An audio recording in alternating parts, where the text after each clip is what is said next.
I place a curse. Hoy pongo una maldición sobre todo hombre y cada mujer que extienda su mano contra esta unción. Maldigo a aquel hombre que se atreva a decir una palabra contra este ministerio. Muchos ya sabrán sobre el engaño y abuso que hacía este predicador llamado Benny Hinn a lo largo de estos últimos años, manipulando el evangelio para atraer a multitudes al engaño, fomentando falsas profecías antibíblicas y heréticas y usando satánicamente una de las peores doctrinas en la actualidad, como lo es la doctrina de la prosperidad.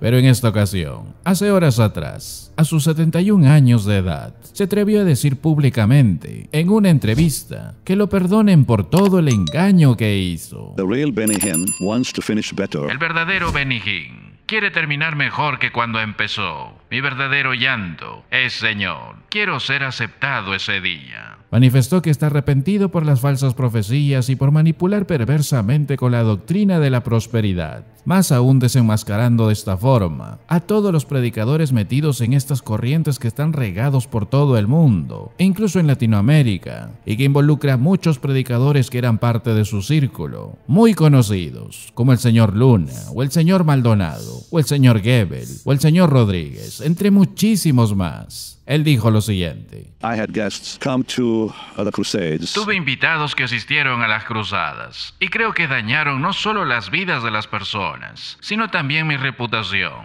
porque sus profecías no eran profecías, salieron de las fronteras de la redención. Declarando de esta forma que aquellos que fueron parte de sus eventos realmente eran falsos maestros y usurpadores del evangelio. Además siguió diciendo: Hubo momentos en los que pensé que Dios me había mostrado algo que no me estaba mostrando, y lo hablé. Y lamentablemente, desearía poder regresar y arreglarlo, pero lamentablemente, hubo algunas profecías que di que no eran precisas ni provenían del Señor. Pero ¿quién es perfecto? Y por eso, por supuesto, le pido a la gente que me perdone. Además, Benny Hinn dijo que su otro mayor arrepentimiento en el ministerio son sus falsas enseñanzas sobre la teología de la prosperidad.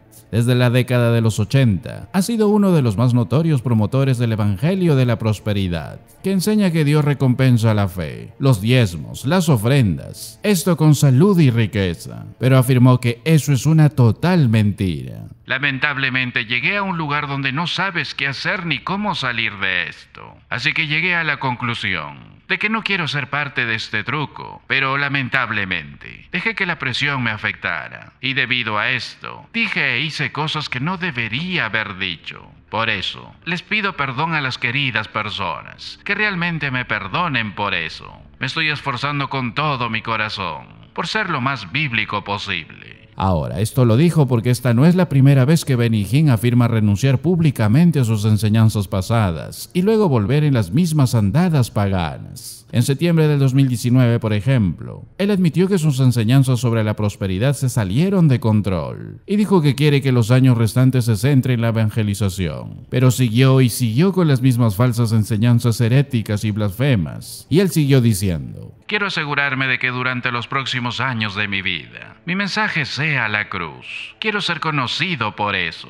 No quiero que me conozcan como el maestro de la prosperidad, que ahora se ha convertido en un tema debido a los trucos que implica. Y eso tiene que parar. ¿Y tú qué piensas? ¿Será acaso un verdadero arrepentimiento? El sobrino de este predicador, Costi Hinn, ha criticado abiertamente a su tío y el evangelio de la prosperidad. Y dijo ahora en una reciente entrevista que espera un arrepentimiento genuino de su tío, no simplemente remordimiento. Porque anteriormente había expresado arrepentimiento por sus falsas enseñanzas pasadas, pero luego retomó su comportamiento. Y así, muchas personas, al igual que su sobrino, están hablando al respecto, recordando que un verdadero arrepentimiento es aquel como un hombre llamado Zaqueo, un recaudador de impuestos corrupto que devolvió dinero a aquellos a quienes había estafado. Y todo por su amor por Jesucristo. Entonces Zaqueo, puesto en pie, dijo al Señor: He aquí, Señor, la mitad de mis bienes doy a los pobres, y si en algo he defraudado a alguno, se lo devuelvo cuadriplicado. Jesús le dijo: hoy ha venido la salvación a esta casa. Un hombre que era un ladrón profesional, un completo extorsionador, ahora se convierte instantáneamente. Era un hombre que pasó toda su vida tomando y ahora quiere dar.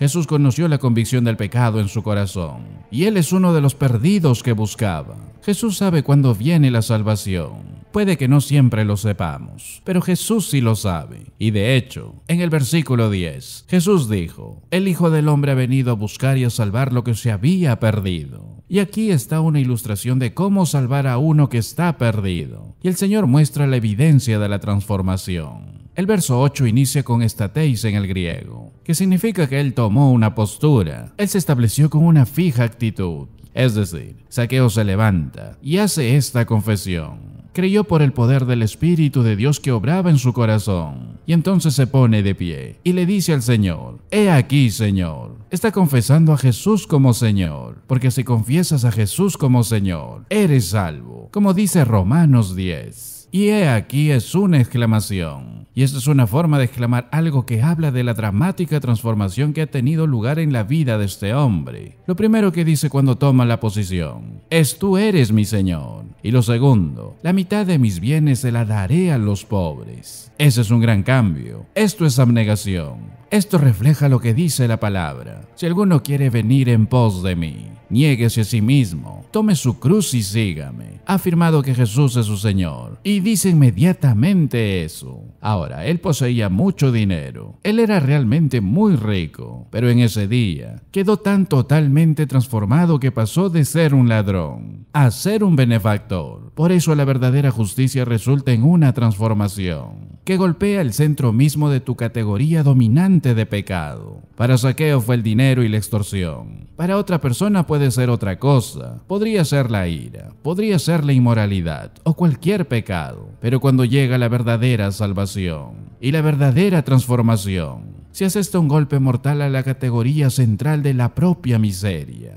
Y así, inmediatamente esa transformación se mostró justo en el ámbito donde su pecado se manifestaba de manera más dominante. Él llegó a ser como los nobles y generosos macedonios de 2 de Corintios 8, que eran pobres en medio del sufrimiento y la persecución. Pero aún así, dando generosamente según sus posibilidades y más allá de sus posibilidades. Una completa generosidad hacia los pobres, hacia los huérfanos y a las viudas. Y el apóstol Juan habló de esto también en varias ocasiones. Dijo, por ejemplo: no digas que amas a Dios y luego niegues lo que tu hermano necesita. Por eso la verdadera justicia resulta en el abandono de todo lo que está contaminado. Y él dijo: voy a dar la mitad a los pobres, la mitad de su riqueza acumulada. Esto es Santiago, que dijo que la fe sin obras es muerta. Eso es una consecuencia natural de una transformación sobrenatural. Y aquí lo vemos claramente. Un enorme milagro de un alma transformada. Y más aún, él sigue diciendo: si he defraudado a alguien en algo, le devolveré 4 veces más. ¿Cuántas personas serían? Quizás cientos o quizás miles. Y podemos pensar cuántas horas o incluso días estuvo la gente haciendo cola, recuperando 4 veces, un 400%. Ahora, él sacó esa idea de Levítico 6 o número 5, en donde dice Dios: di a los hijos de Israel: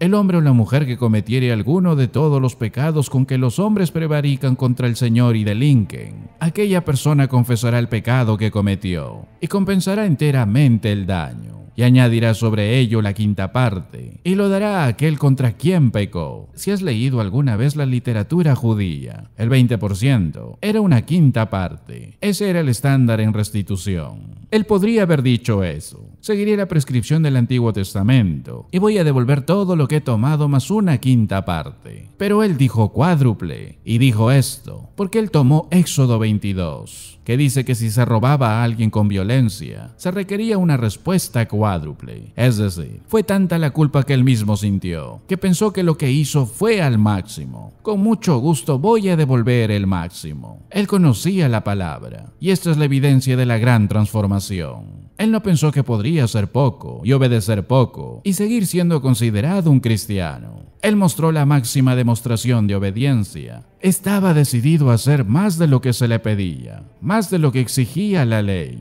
Este es el tipo de obediencia que caracteriza a quien se ha negado a sí mismo, ha tomado su cruz y ha seguido a Cristo, y no vive en el mínimo, sino en el máximo nivel de obediencia. Y si Dios te llamó a ti, vive diariamente en completa obediencia.